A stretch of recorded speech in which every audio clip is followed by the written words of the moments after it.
Hello mga kabarangay, eto magigisa tayo ng bawang, sibuyas at yung lutong manok. And then lalagyan natin yan ng toyo. Toyo mo, toyo ko, pwede na yon. And then lagyan natin ng konting patis for umami flavor. Yan, halu-haluin lang natin mabuti. And then lalagyan din natin yan ng oyster sauce para magbigay siya ng rich flavor. And then, lalagyan din natin yan ng paminta. Ito, ang black pepper. Ground black pepper. So, halu-haluin lang natin yan, mga kabarangay. Ayan, nagprito ako ng fishball, squid ball, kikiam.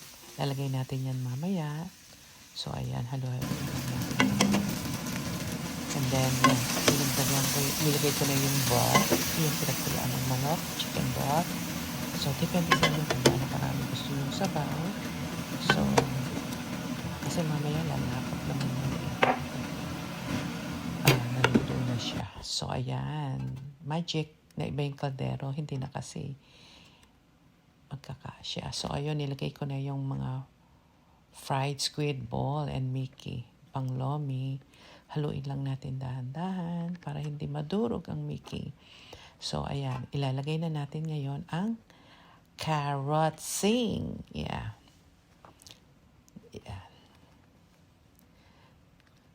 Kung gusto nyo ng maraming gulay, okay lang. Go lang yan, mga kabarangay. Wala tayo ritong rules sa paglagay ng sahog. Ayan, ilalagay na rin natin ang cabbage. Ang repolyo. So, kung gusto mong crispy, pwede sa huli. Kaso soup to, kaya soft. Diba? Dapat soft. Oh, ayan. And then, here you go.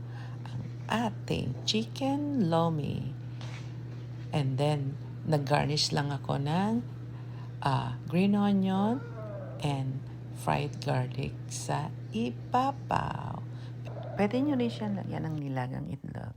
Ciao!